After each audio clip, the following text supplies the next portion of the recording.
매일 크리스마스, 예수 그리스도가 이 땅에 태어나신 성탄절은 예수님께서 우리의 죄를 용서하시고 구원하사 하나님의 자녀를 삼으신 날입니다. 그러므로 성탄절의 주인공은 예수 그리스도이십니다. 그런데 많은 사람들은 예수 그리스도를 잊어버리고 그냥 여러 가지 행사로 성탄을 분주하게 보낼 때가 있습니다. 2000년 전 예수님이 유대 땅 베들레헴에 탄생하셨을 때도 비슷했습니다. 그때도 많은 사람들이 예수님이 누구신지 몰랐습니다. 다 기뻐했던 게 아닙니다. 그 당시 헤롯 왕은 예수님을 죽이려고 했습니다. 그리고 대제사장과 서기관들은 그저 말과 지식과 머리로만 성탄을 알았습니다. 헤롯 왕과 동방박사들이 구세주인 예수 그리스도 메시아가 어디에서 태어날 것이냐라고 물었을 때에 대제사장 서기관들은 성경의 말씀을 인용하면서 유대 땅 베들레헴이라고 이야기를 했습니다. 그러나 그들은 믿지를 않았습니다. 그들이 말한 대로 베들레헴에 태어나는 것을 알고 믿었으면 다른 사람들보다 먼저 달려가서 축하하고 경배해야 옳지 않습니까? 그러나 그들은 베들레헴에 가지 않았습니다. 그렇다면 우리는 성탄절을 기다리면서 어떤 생각과 어떤 마음으로 기다리고 있습니까? 아니면 그저 습관적으로 형식적으로 무의미하게 기다리고 있지는 않습니까? 신앙생활은 그저 습관적으로 형식적으로 하는 거 아닙니다. 믿음으로 해야 됩니다. 예수 그리스도를 믿는 믿음으로 진리와 은혜로 신앙생활을 해야 합니다. 예수님이 태어나신 성탄절은 우리에게 은혜 중에 은혜고 축복 중에 축복인 줄로 믿습니다.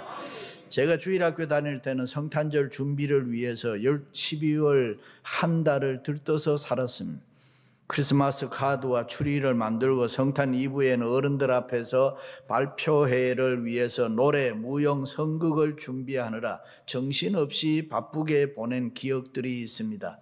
24일 밤에는 의뢰의 밤을 세우는 것이 전통이었고 25일 새벽에는 집집마다 다니면서 기쁘다 구주 오셨네, 고요한 밤 거룩한 밤, 여러 찬송을 불렀던 일들은 잊을 수 없는 추억입니다. 그 새벽송을 핑계로 해서 밤을 새우면서 게임도 하고 선물도 주고받으며 웃고 웃었던 날들이 많았습니다. 그 밤에 흰눈이라도 내리면 그 밤은 정말로 기분 좋은 황홀한 밤이었습니다. 아마 여러분에게도 성탄절에 관한 이 같은 추억들이 나름대로 있을 겁니다. 그래, 맞아, 그때가 참 좋았어. 지금도 생각해 보면 미소와 연민을 느끼게 합니다.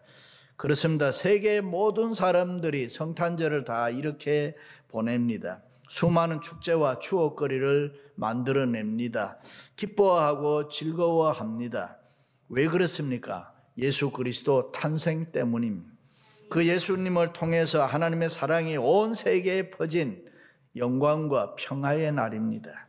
그래서 천군 천사들은 지극히 높은 곳에서는 하나님께 영광이요 땅에서는 기뻐하심을 입은 사람들 중에 평화로다 찬송했습니다.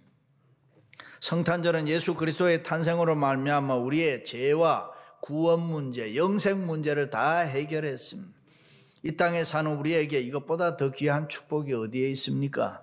신비 중에 신비고 신묘막측한 은혜입니다.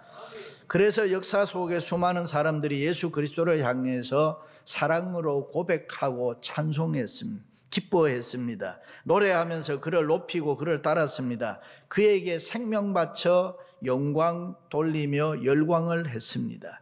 그 예수님의 사랑에 웃고 웃으며 감사하고 감동했습니다.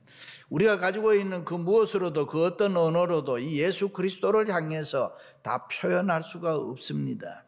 그의 위대하심은 만입이 있어도 우리가 다 찬양할 길이 없고 그의 영광이 무한하시고 그의 능력과 건세가 한이 없으시며 그의 거룩하심과 사랑이 영원한 것입니다. 할렐루야.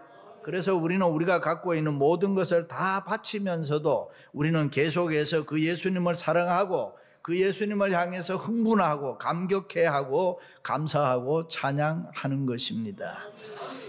할렐루야.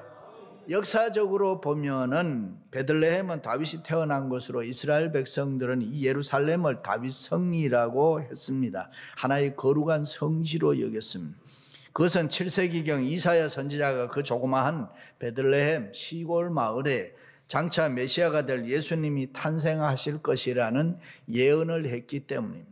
그리고 그 예언대로 동정녀 마리아는 성령으로 예수님을 잉태했습니다. 그 당시 유대인들은 약혼한 지 1년 만에 결혼하게 돼 있는데, 결혼해서 함께 살기도 전에 아이를 임신하게 되었으니 요셉은 기가 막히는 갈등을 느꼈을 겁니다. 그러나 요셉은 본래 착한 사람이기에 떠들지 아니하고 조용히 파혼커져 했다. 그때 천사가 꿈에 나타나서 하나님의 계시를 보여주었는데, 다윗의 자손 요셉아, 내 아내 마리아 데려오기를 무서워하지 말라. 그에게 잉태된 자는 성령으로 된 것이라. 아들을 낳으리니 그 이름을 예수라 하라. 이 말씀을 듣고 요셉은 순종해서 마리아를 데리고 호적하러 고향인 베들레헴에 간 것입니다. 그 당시 유대나라는 로마의 지배를 받고 있었기 때문에 로마가 세금을 많이 징수하기 위해서 인구 센서스를 할 때, 그래서 많은 사람들이 고향을 찾았습니다. 그래서 방이 없었습니다. 그 당시 유대나라 주택 문화는 위층에는 사람이 살고 아래층에는 짐승이 사는 그런 구조였습니다. 위층에 사람이 너무 많으니까 아이를 낳아야 되니까 아래층에 있는 이 짐승이 산 곳으로 마구간에 내려가서 예수님을 탄생시켰습니다. 그리고 동방박사들이 별을 보고 그 별을 따라 베들레헴 말구에 찾아오사 탄생하신 예수님을 보고 기뻐하면서 황금, 유황, 모략을 예물로 드리며 경배했습니다. 그렇습니다. 우리들도 성탄절을 앞에 두고 동방박사들처럼 예수님께 경배할 수 있기를 바랍니다. 할렐루야. 첫째로 동방박사들은 신앙이 있었습니다. 헤롯 왕 때에 예수께서 유대 베들레헴에 나심에 동방으로부터 박사들이 예루살렘에 이르러 말하되 유대인의 왕으로 나시니가 어디 계시뇨. 동방박사들은 이 신앙이 있었기 때문에 꿈과 소망이 있었습니다. 역사에 보면 동방박사들은 옛날 바벨로니아나 페르시아, 파사 등 왕들의 고문이나 철학자들입니다. 하늘을 쳐다보며 천문학을 공부한 마고이, 오늘말로 하면 지혜자들이었습니다. 그 당대의 최고의 학자들입니다. 존경받는 분들입니다. 그들이 믿는 신앙은 이 땅의 모든 문제는 이 땅에 있지 아니하고 하늘에 있다고 생각하고 하늘을 연구하는 학자들이었습니다. 하늘의 계시를 받아야 이 세상에 있는 인간들이 다 바로 살아갈 수 있다라고 생각했던 사람들입니다. 그러므로 동방박사들은 성경을 잘 알고 있었습니다. 그 언젠가는 이 땅에 메시아가 오시리라. 이 메시아니즘에 대한 믿음이 있었던 사람들이 동방박사들입니다. 이 메시아 사상이 하늘과 별을 그들로 하여금 연구하게 했습니다. 우리는 동방박사 하면 세 사람 정도로 생각하는데 그 시대를 연구한 학자들은 약 70명은 넘었을 것이다 라고 봅니다.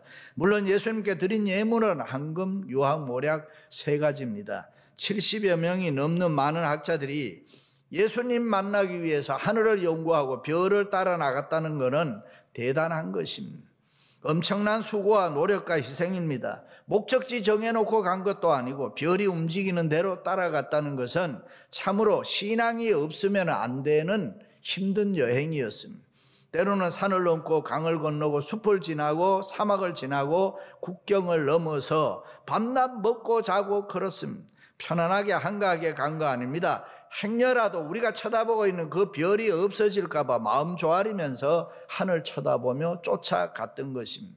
그런데 그동안 인도하던 별이 이 예루살렘에 왔을 때에 갑자기 없어졌습니다. 그래서 동방박사들이 왕궁으로 그 당시에 헤롯 왕을 찾아갔습니다. 그때 헤롯 왕이 대제사장 서기관들을 불러 모아 메시아에 대해서 질문하게 됩니다.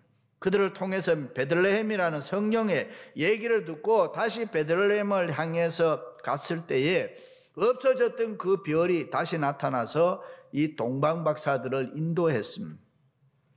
그러니 동방박사들이 얼마나 기뻤겠습니까? 그 별을 보고 크게 기뻐하고 기뻐하더라. 그 동방박사들은 예수님 만나기 위해서 신앙 하나 가지고 많은 노력과 수고와 희생을 했습니다. 애쓰고 정성을 다했습니다. 험난한 수천 수만 마일의 길을 마다하지 않았습니다. 할렐루야.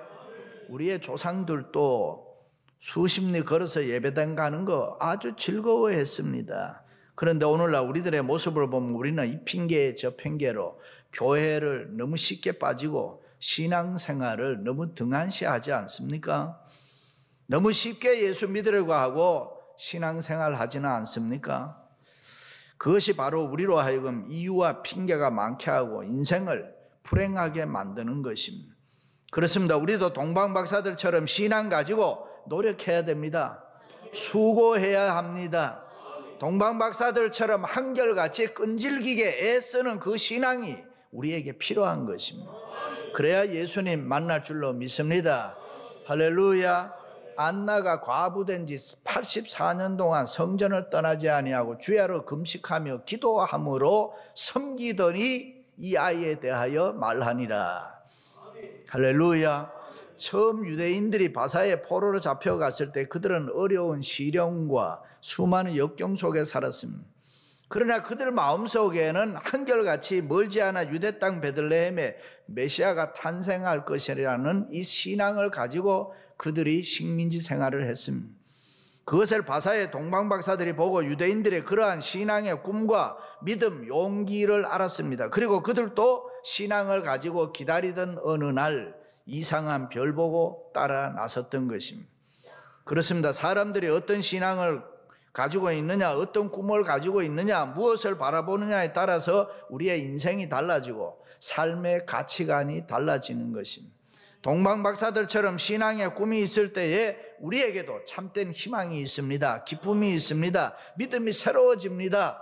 미래에 대한 용기가 생기는 것입니다.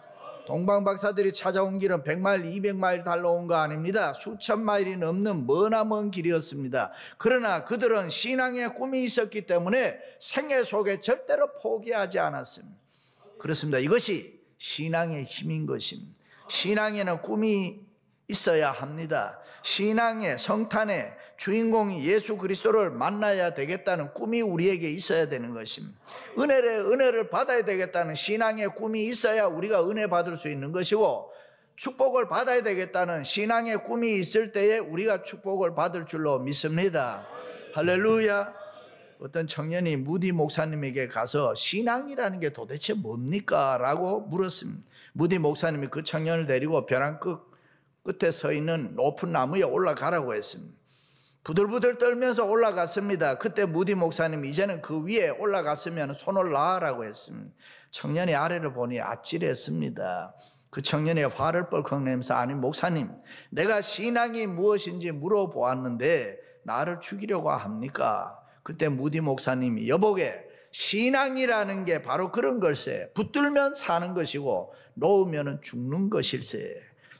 그렇습니다. 동방박사들처럼 우리도 신앙 붙잡고 사시기를 바랍니다. 신앙이 없는 사람 소망 없습니다. 사랑하는 성도 여러분, 동방박사들처럼 신앙 가지고 성탄에 예수님 만날 수 있기를 주님의 이름으로 축원합니다. 할렐루야. 두 번째는 동방박사들은 예수님께 경배했습니다. 집에 들어가 아기와 그 모친 마리아와 함께 있는 것을 보고 엎드려 아기께 경배하고 보배압을 열어 황금과 유황과 모략을 예물로 드리니라. 동방박사들이 예수님 만났을 때에 예수님께 엎드려 황금, 유황, 모략을 예물로 드리며 경배했다 그랬습니다. 이 세상에 사는 모든 인간은 예수님께 엎드려 경배해야 합니다. 그러므로 성탄절의 모든 행사는 다 예수님 중심이어야 돼요. 동방박사들이 겸손히 엎드려 절한다는 것은 최대의 경의를 표한다, 그런 의미입니다. 오늘 우리들에게도 이러한 겸손한 경배의 모습이 있어야 할 줄로 믿습니다. 나 자신을 드리는 최대의 경의가 필요합니다. 때로는 교만한 나를 쳐서 낮추고 충성을 맹세하고 사랑을 고백하고 하나님을 높이고 생명 바쳐 경배해야 합니다. 그들은 그 머나먼 길을 가면서도 정성스럽게 예미를 준비한 황금과 유황과 모략을 드렸습니다. 그러므로 우리들도 동방박사들처럼 겸손한 경배, 나 자신을 산 제물로 드리는 최대의 경의가 우리에게 있어야 하는 것입니다. 할렐루야. 여기 드리는 황금이 무엇입니까? 그 당시 왕에게만 드리는 예물이 황금입니다. 다시 말해 예수님 당신은 왕 중의 왕입니다. 여기 유황은 어떤 예물입니까? 그 당시 제사장들에게만 드리는 예물임. 다시 말해 예수님 당신은 우리의 영원한 제사장이 됩니다. 그리고 몰약인데, 몰약은 어떤 예물입니까? 몰약은 살아있는 사람들에게는 필요치 않는 겁니다. 죽은 사람에게 필요한데 죽은 사람에게 몰약을 바르면은 3000년이 지나도 썩지 않는다. 다시 말해 예수님 당신은 우리를 위해서 십자가 지시고 죽으실 것입니다. 그러나 당신은 영원히 살아계셔서 세상을 통치하실 것입니다. 그렇습니다. 예수님은 우리를 죄에서 구원할 메시아입니다. 그 예수님이 우리의 경배의 대상인 줄로 믿습니다. 그 예수님은 어제나 오늘이나 영원토록 동일하신 분입니다. 예수님이 통치하시는 나라는 절대로 흔들리지 아니하고 영원 무궁한 것입니다. 예수님이 원하시는 대로 우리의 일생과 역사는 움직여 나갈 것입니다. 그러므로 예수 그리스도가 우리의 소망입니다. 그 예수님이 나의 왕이고 내 삶의 주인이고 믿으시면 아멘. 그러므로 우리도 동방박사들처럼 예수님께 최고의 것과 가장 귀한 것으로 경배해야 된다. 우리가 예수님께 경배할 때 우리의 모습이 달라지고 염려가 없어지고 고민이 없어지고 고통이 없어지고 배고픔이 없어지고 괴로움 슬픔이 없어지는 줄로 믿습니다. 우리가 예수님께 경배할 때에 동시에 기쁨이 생깁니다. 평안을 누립니다. 문제가 해결됩니다. 성령을 받습니다. 은혜를 받게 되고 축복을 얻게 되는 것입니다. 그러므로 우리 인간은 예수님 경배할 때에 가장 인간다워지는 것입니다. 왜냐하면 인간은 예배하는 존재이기 때문에 예수님께 예배할 때 우리의 모습이 달라집니다. 우리가 예수님께 예배할 때에 은혜 속에서 살아갈 수가 있습니다. 믿으시면 아멘. 그래서 크리스마스 하면은 크라이스트 플러스 마스 예배인 것입니다. 그리스도를 예배한다. 메리 크리스마스. 기쁨으로 그리스도께 예배 드리자. 어떤 사람이 나폴레옹에 가서 당신은 언제 어떤 때 가장 기뻤습니까? 그때 그는 싸움에서 승승장구 유럽을 막 점령할 때가 아니라 내가 성전에 들어가서 하나님께 마음을 모두 예배할 때가 가장 기뻤다라고 했습니다. 사랑하는 성도 여러분, 동방박사들처럼 정성껏 경배할 수 있기를 주님의 이름으로 축원합니다. 마지막으로는 동방박사들은 변화된 삶을 살았습니다. 그들은 꿈에 헤롯에게로 돌아가지 말라 지시하심을 받아 다른 길로 고국에 돌아가니라. 동방박사들이 왕궁에 들렀을 때 헤롯 왕이 부탁했습니다. 만약에 메시아를 찾으면 나도 아기 예수님께 경배하게 싶다. 알려달라 그랬습니다. 그러나 그것은 진실된 말이 아니었습니다. 헤롯 왕은 예수님 죽일 생각으로 그랬습니다. 그러므로 그것을 알고 있는 하나님께서는 동방박사들에게 꿈에 나타나 계시로 헤롯에게로 가지 말고 다른 길로 돌아서 고국에 돌아가라. 동방박사들은 그 말씀 따라 다른 길로 고국에 돌아갔습니다. 그렇습니다. 우리는 이 세상을 다르게 살아야 됩니다. 새롭게 살아야 됩니다. 우리가 동방박사들처럼 우리도 빛으로 생명으로 변화된 삶을 살아야 됩니다. 헤롯 왕이 동방박사들에게 아기 예수 찾으면 내게 알려서 나로 가서 그에게 경배하리라는 이 세상의 유혹을 많이 받지만은 동방박사들은 꿈에 헤롯에게로 돌아가지 말라는 하나님의 말씀에 철저하게 순종했습니다. 대단하지 않습니까? 왕명을 어길지언정 하나님의 말씀에 절대 순종해서 나는 다른 삶을 살겠다. 그렇습니다. 우리도 지금까지 살아왔던 세상적인 방법, 인간적인 방법 이제는 멈추어야 되는 것입니다. 신앙에 방해되는 것, 세상적인 유혹을 끊어야 되는 것입니다. 동방박사들은 헤롯 왕의 말을 무시했습니다. 그러므로 우리도 성령 충만해서 세상 소리 듣지 말고 주의 음성 듣고 하나님의 말씀에 순종하며 살아야 합니다. 하나님의 방법, 하나님이 지시하시는 다른 길로 우리가 살아가야 될 줄로 믿습니다. 할렐루야. 그렇습니다. 오늘 또 우리의 마음속에는 세상 소리가 우리를 많이 유혹합니다. 헤롯이라는 것은 세상을 상징합니다. 헤롯은 사단의 세계입니다. 헤롯은 인간 소리입니다. 사망의 소리입니다. 멸망의 소리인 것입니다. 동시에 주의 음성, 예수님의 음성도 우리에게 들려옵니다. 아무개야 헤롯에게로 돌아가지 말라. 세상 소리 듣지 말라. 내 음성 들어라. 내 말에 순종하면서 살아라.